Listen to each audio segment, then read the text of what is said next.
Welcome to Breakthrough Success. I am your host, Marc, Guberti, CEO and founder of the Content Marketing Plaza, bringing you 3 new episodes each week where I and top-level guests teach you how to take your business to the next level and achieve your breakthrough. Now, one of the interesting things about success is that people have different ways of viewing it and how it happens and what you have to be doing in order to achieve success. And we have a great guest who views success from a bottom-up perspective, who has helped others achieve massive success in their careers, in their relationships, within their communities, and he knows a lot about the political realm as well. So it's going to be very interesting to hear his perspectives on this bottom-up philosophy for success. So today's guest who joins us, he is an award-winning journalist, inventor, software architect, connector, and visionary.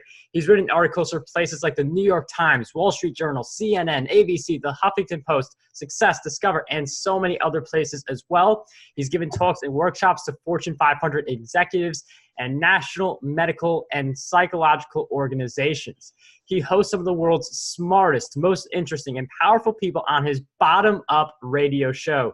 Just to give you an idea, Jack Dorsey was actually one of the guests on his show and the CEO of Craigslist as well. So he's had a lot of incredible people on his show. His site, opednews.com, has been seen over 23 million times by visitors all across the globe.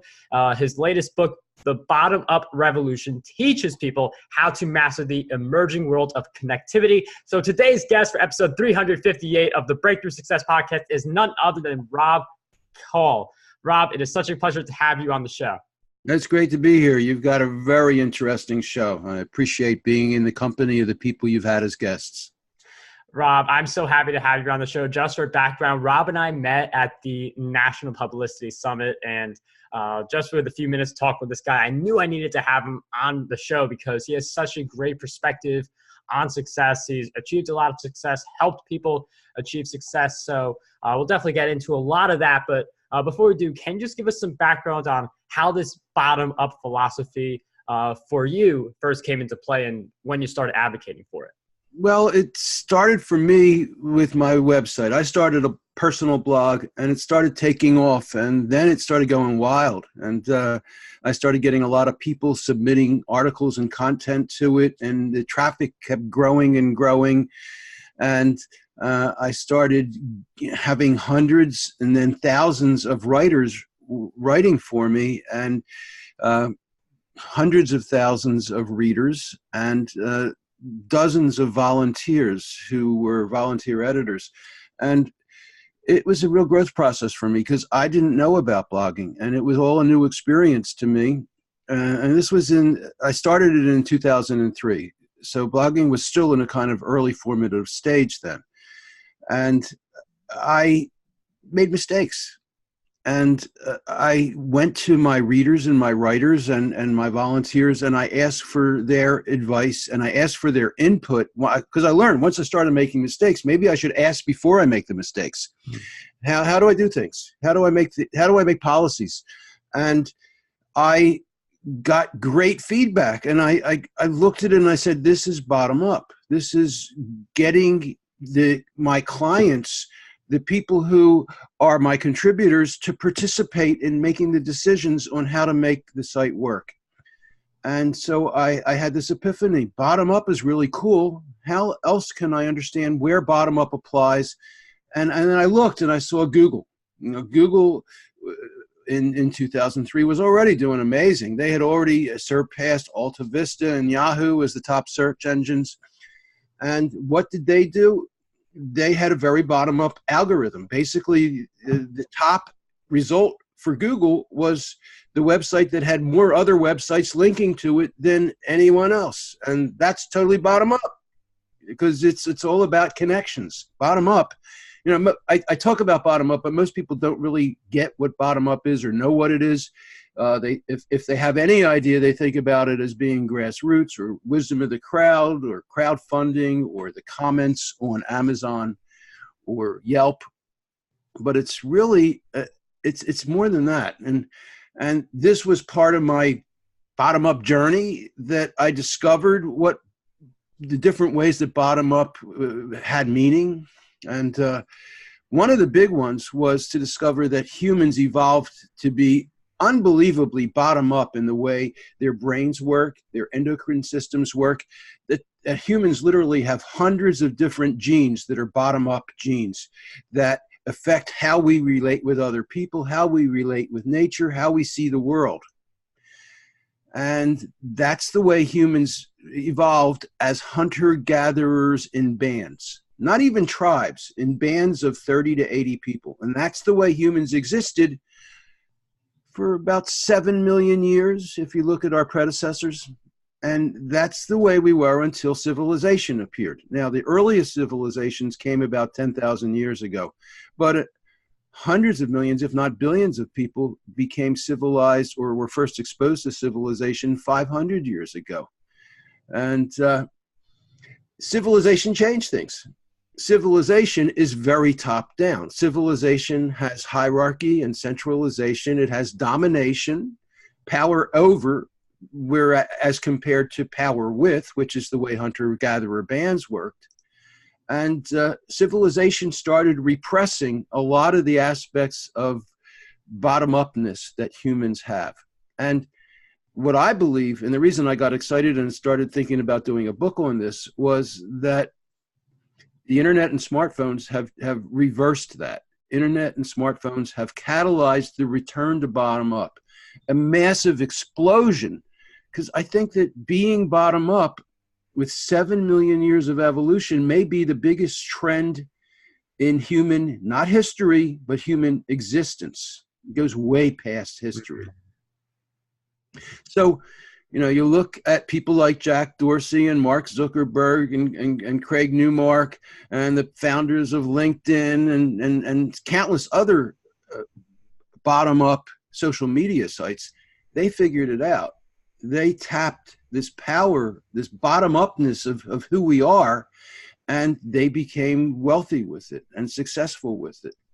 And I think that if you're born after 1980, you have a more bottom-up brain than somebody who was born before 1980, because you were immersed, at least as a teenager or even more, in these new technologies. And they change the way you see the world and you relate to other people and the world. Yeah, it's amazing philosophy. Again, more detailed in the book. For everyone watching the video on YouTube, this is what the book looks like. I strongly recommend you get your copy. And Rob talks about the whole hierarchy. That's the top-bottom approach versus the bottom-up. He goes in a lot of detail throughout the book, in particular in chapter 1. And it's interesting hearing his story about how he grew op-ed news. One of the focuses is he had a lot of people contribute, and there are a lot of blogs you see, like the Huffington Post, another great example where, yes, one person starts, or maybe like a team, like a small team of people, and you could say for any social media company also, but it's the users who are coming in, contributing, sharing value to that community, then sharing the content with their audiences, that approach being really effective. I'm wondering how you go about getting great voices on op-ed news and what that approach is like to get people to contribute.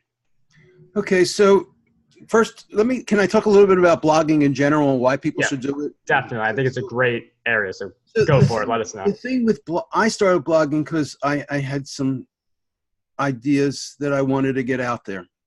And I wrote an article and I submitted it to a bigger website, and I had done freelance writing with magazines, with print magazines in the past. But this was the first time I submitted an article to an online site, and they ran it within 2 hours. It was like, wow, because, you know, with print magazines, it could take a month to hear back saying, and I mean, one time I wrote something and I got back in a letter a month later saying, this is in the top 10% of the stuff we reject. Wow. But I got this one accepted, and then I sent them more. I sent them 10 more articles, and they never responded at all. So I decided I could do this myself. I built my first website in 1995, which is pretty early on, and I decided I'd do it. And I decided that I would respond to people if they sent me an article too. So at first I was doing this using some pretty primitive software, but, you know, That's my history. What I want to get into really is why to blog. I mean, I talk to a lot of people who are trying to get their books out, trying to be successful in whatever endeavor they're doing. And I ask them, are you blogging? And so many of them say they're not, even though they're writing a book. And what I think is most people think about blogging in a top-down kind of a way. Now, a top-down way of thinking is one to many. Bottom-up thinking is many to many. Now, young people grew up texting many to many people at the same time. I mean, my kids, and they're not young now. I mean, my oldest is 38, and another's 35, one's 29. They all would be texting a whole bunch of kids all at once at the same time, and that's the way texting works. But a lot of people think of blogging as publishing something and then putting it out there for everybody to read. And that's not the way to think about blogging. The way to think about blogging is building a community, building a collection of relationships, and getting people to comment. If you're going to do blogging, you have to have comments. And if you write blogs and you're writing entries into blogs, write them so that they encourage people to participate in a conversation. Because you want to have a relationship. That's the bottom-up way of doing the internet, really. You want to have connection.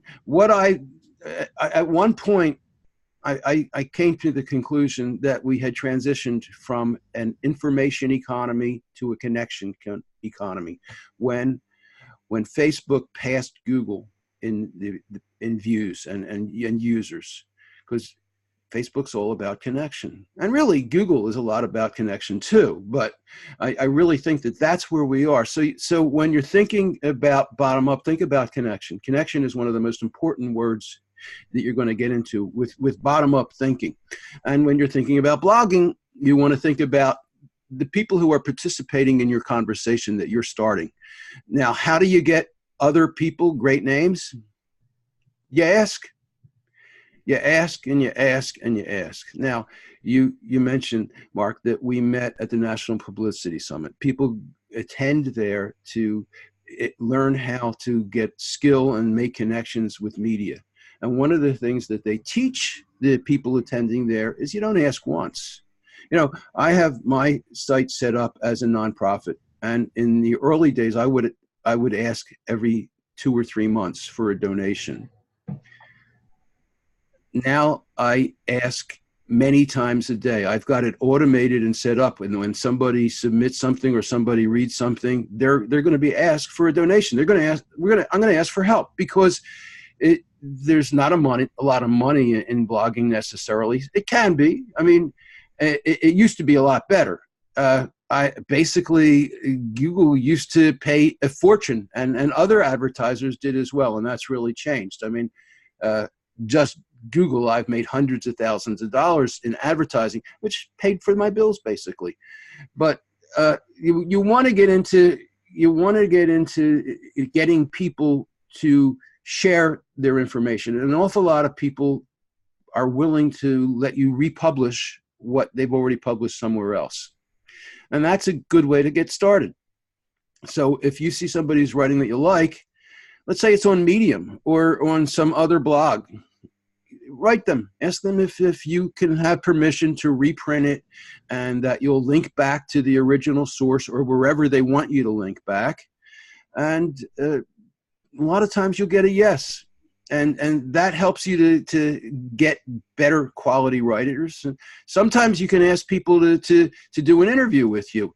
One way to do an interview is like we're doing with video. Another way is to do it with audio. We're using Zoom. Other people use Skype.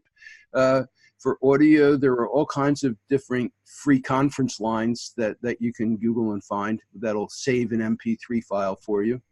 But another thing you can do is use something like Google Drive and do the interview in text. And a lot of people like that because it actually takes up less focused time. You start off, you create a file, you ask them a couple questions, maybe 2 or 3 questions, you share it with the person you're doing the interview with, they reply, you add a couple more questions, and before you know it, you've got a full transcript interview that's done. And that's a really easy way. And one of my writers has done at least 400 of those with some best-selling top authors. And it's amazing that you can, but you got to ask. And you may have to ask 2 times, 3 times, 4 times, 5 times. And if you persevere, I mean, I know personally, I do a show, and I'm very selective. I've had as guests on my show Nobel Prize winners, Pulitzer Prize winners. Bernie Sanders has been on a couple times. Glenn Greenwald, Craig Newmark from Craigslist, and Arianna Huffington, Robin Chase, the founder of Zipcars, and I get them because I try. I mean, there are some that I've asked 3 or 4 times, 5 times, and then they finally come on. And so you need to be persevering. And I'm, on the other end, I get people who pitch me, and I'll say, well, it doesn't really work for me, and they'll try again, and they'll try again. And the ones who really try a lot, I'm really receptive to them. I want to try to make it work. So that's another consideration. And I've been going on a long time. Questions, comments? I mean, really amazing insights. I mean, just about the blogging and building the community alone, really impressive. But I can relate to asking more than once to either get on someone's shows or book someone as a guest. I mean, there are like a few people who I've been reaching out to for a few years now who I'm still trying to get on the show. But the way you get them, you just got to keep asking, as Rob mentioned, which is a really great point. And one of the things also in his book that I want to mention is he says something really incredible in the book, among other great things he says. But one of the things that really stuck with me was for a business sense, you can reach far more people than the number of followers you have. And Rob talks about how you do that on places like Facebook, LinkedIn, Twitter, and a bunch of others. So rather than share all that information, because there's a lot of it in the book, I'm wondering if you could share with us what is your favorite social network to use and how you use it for reaching out to more people. It's a love-hate relationship. Probably, there's been new talk recently about the need to dismantle Facebook because it's so powerful, and Mark Zuckerberg is so powerful. And I agree. His co-founder wrote an op-ed in the New York Times that everybody should read, really. But I use Facebook a lot. I've joined hundreds of Facebook groups that are relative to the content that I'm generating, different content for different groups for different content. And when I write an article, I'll share it to 20 or 30 or 40 different Facebook groups. And so I probably use Facebook because if Facebook, I generally will join a group if it's got more than 5,000 members. I've started a few that have less than that right now, but if I'm going to join a group, I'm going to join one that's worth joining in terms of having the potential to reach a lot of people. And some of them have tens of thousands, even 6-figure quantities of people who are on them. So, and I got this from a friend and one of my writers, Stephen Fox. He's joined over 1,000 Facebook groups, and he says everybody should. Now, I'm not saying join that many, but you go to Facebook, and the book describes how you find the groups, and it's pretty easy to do. And then you join them, and then it's pretty easy to share your content with those groups. So I would say Facebook first, and I think I get more responses there. I like Twitter, but I don't. I just saw you've got a book on that, on how to get more retweets on Twitter. I got to get a look at that one. Yeah, that will be in the show notes. markguberti.com/retweets is the link for anyone who's interested. That's plural, so retweets for that ebook. But it's really great to hear about the Facebook groups because I feel like a lot of people, they think they have to build this tribe of like 1 million people before they can get any kind of good results. But there are people who they have the audiences all laid out for you, and all you do is you just go in there and provide value. I mean, that's the bottom-up philosophy we've been talking about in this episode, and Rob definitely goes a lot deeper in the book. And I know going back, like you help people become successful. You've talked with all these Fortune 500 executives. So you've been able to meet some really awesome people. When you're around those kinds of people, I mean, you become very incredible. So I'm wondering if you could share with us, based on like all the people you've been around and seen, what do you believe holds most people back from really being able to achieve their version of success? Uh, I think it's being afraid to put their idea out there that it's going to be stolen. Mm. I think that, and it's one of the things that Craig Newmark said to me, the founder of Craigslist said to me when I interviewed him, and I've met him a couple times as well, but, and he's an amazing guy. He's such a philanthropist. It's incredible the way he helps to help make positive change happen in the world. But one of the things he said to me was, it's about trust. Trust is so important that you have to trust the universe. If you've got a great idea, if you look at Shark Tank, they're going to ask, well, have you copyrighted it? Have you patented it? And so if you've got an invention, maybe you got to do that first. But a lot of it is passion. A lot of it is getting it out there and then taking a bottom-up approach to it, building a community, building a tribe, as Seth Godin would say, and creating followers and creating a support base and an upwelling. And that's something. And I think that if you're afraid that your idea, which is so brilliant that somebody's going to steal it, you do nothing with it, you hurt yourself. And you've got to have the belief that you can make it work. Oh, that's very solid. And I definitely see that. I mean, people think they have to go through all these legal hoops before they can really come out with their idea. Because again, that fear of the idea being stolen. I mean, there are different stories about how certain ideas are getting stolen. And there's that fear that what if it happens to me? But there's a better chance that the idea is yours if you implement it versus if you don't implement it out of fear. So really great insight from Rob about what's really holding a lot of people back. Another one is money. In order to be a success online, it takes a lot of money. And, if you go to experts, they can tell you, oh, it'll only cost you $20,000, $50,000 to build a website and get things going. But in my book, I interview people and I describe how you can do it for a couple $100. It doesn't take that much money. And there are resources that you can use, which are mentioned in the book, where you can find people very inexpensively using outsourcing. Using virtual assistants who live in other countries. Now, I would love, and I try when I can, to hire people within the United States. But it works out that sometimes I can't afford to do a project that way, so I'll look for a virtual assistant somewhere else. And that can cost a lot less. And there are websites, I had I had some, not much art in the book, but there's a picture in the book, two pictures that I had done using an old DOS program, and my publisher said it wasn't high res enough. So I had to get it redone. So I went to a site described in the book, and I put out a request for a proposal, and I asked that it basically replicate something like what I had. And I gave a budget of $15. And I got over 40 proposals, some of them for $5, some of them for 10, some of them for 15, some of them for 20 and 25. And I because it's such a nominal price, I awarded that gig to 3 different people. I could see the work they had done. I could see their skill from other projects that they had done.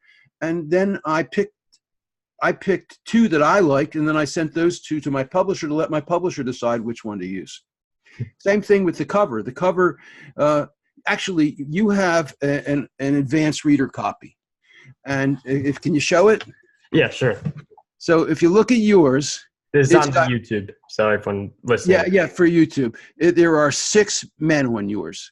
Mine, there are 2 women as well, instead of and 4 men, because women started looking at the cover and they go, hey, there's no women, what's going on? So I went to my publisher and I asked them to change it. They said, no, it's already done. And I said, well, let me change it. And so they said, okay. And so I did. And I hired 2 different artists to make the changes. So the cover now has women as well. So, which was ridiculous that it was that way. So I'm really glad that little thing happened.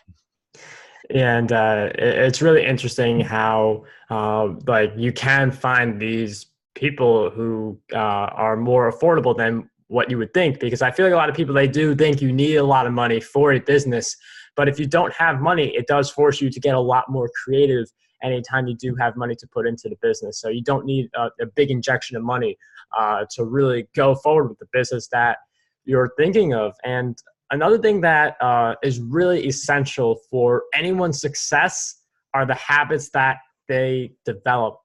So with that in mind, Rob, I'm wondering if you could share with us some of the habits that you would say have been essential for your success.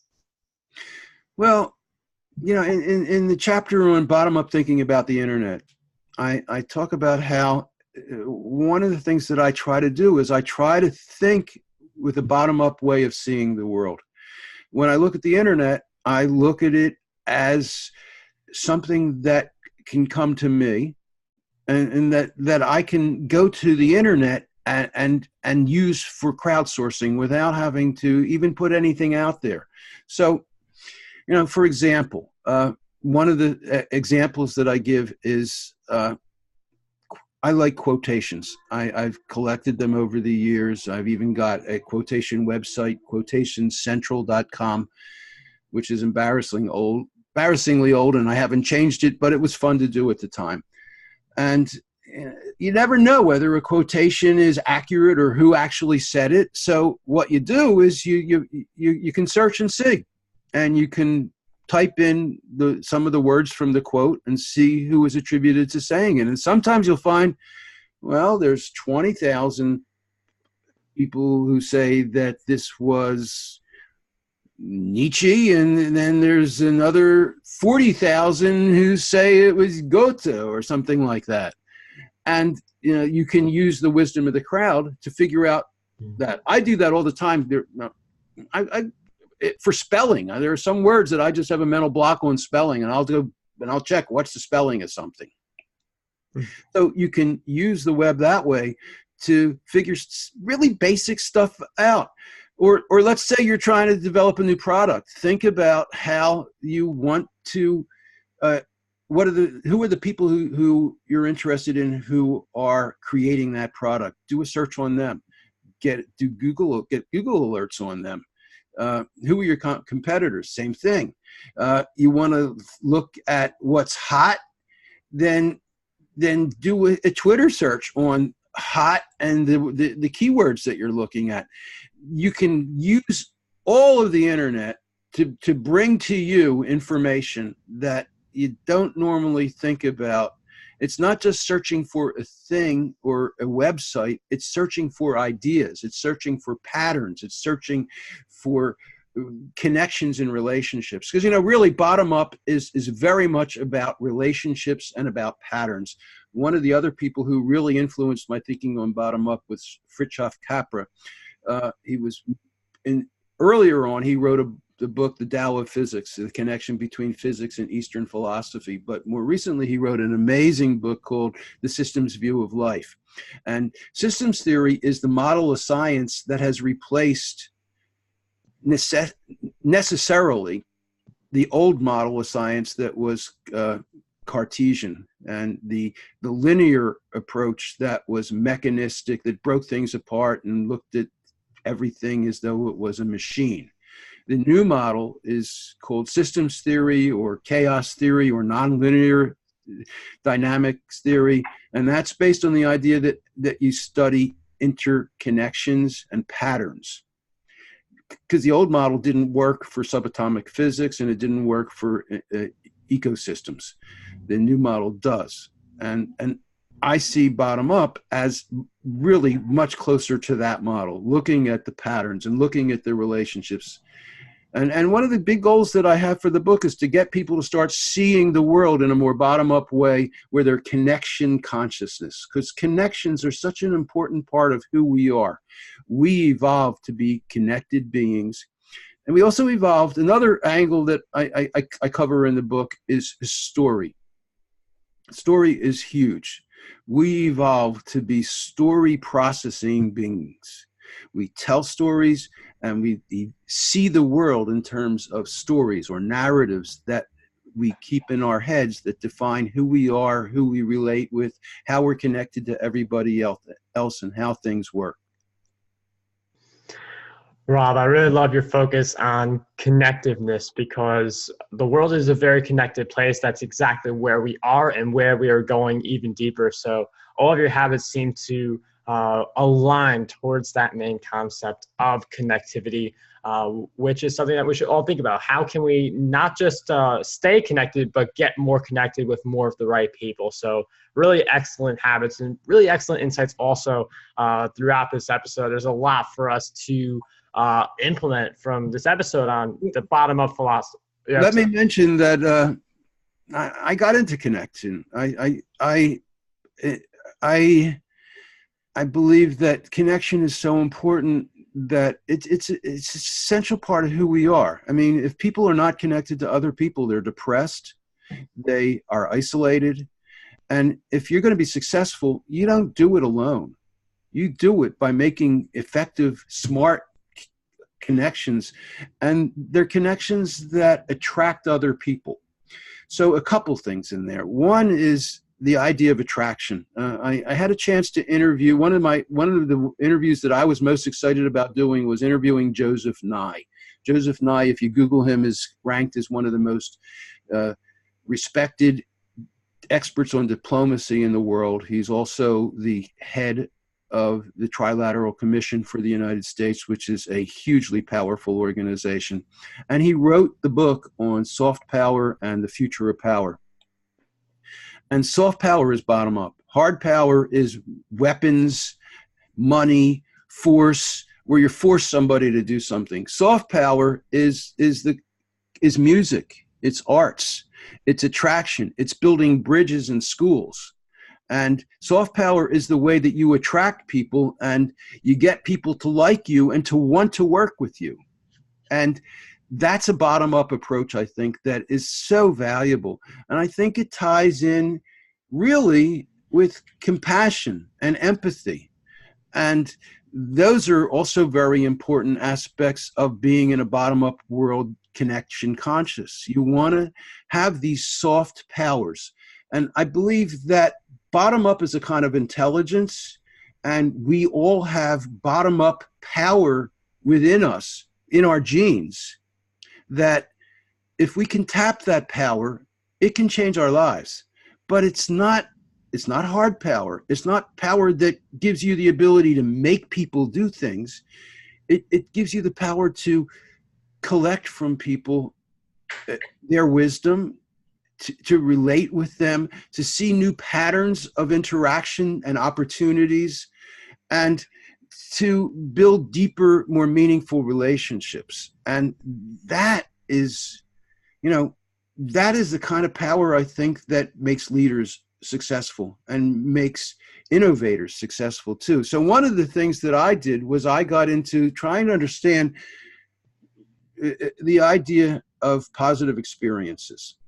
And I came to the conclusion that positive experiences are the most valuable things we have. Positive experiences are the building blocks of our ability to be happy, our ability to face adversity, to face challenges, to be in loving relationships. What do you think? Yeah, I mean, I think that's really solid insight. And if you view the world in a more positive way, that's just going to fuel the bottom-up philosophy, because you're going to want to invite more people. You're going to be more trusting to people who can help not just their business grow, but who you can help grow their businesses. And then it's just a mutual relationship. So I've given that theory that positive experiences are so valuable to at least 1,000 psychologists and psychiatrists, and never has a single one ever disagreed with me. So I was able to present what I put together was the idea that if positive experiences are so valuable, then you want to have skills for having more, better, deeper, stronger ones and keeping them in the forefront of your attitude and your life. And so I put together an anatomy of positive experiences that I've applied to positive experiences and to the ability to have connection experiences.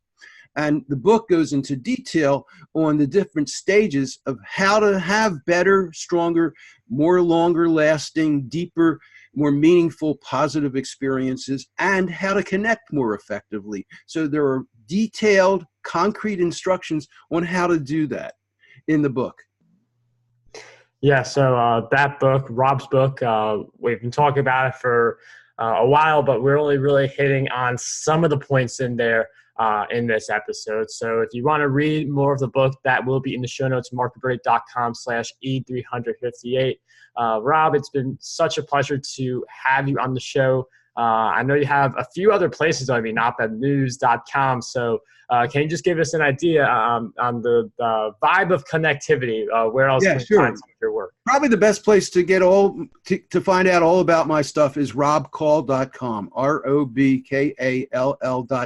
You can find out, you can get links to order the book either at Amazon or local bookstores or Pals or whatever, or Barnes and Noble. And then also I have a lot of websites that I've built over the years, so they're also there. And you can find out about other media appearances that I have and that I've had. And you can check out my podcasts as well. I've got over 400 interviews that I've done, mostly about Bottomup. Rob, thank you so much for sharing those resources with us. I'm heading towards episode 400 at some point because we're only doing quick math here. We're 42 away. So thank you so much for coming on Breakthrough Success, sharing all of your great insights with us. It was such a pleasure to have you on the show.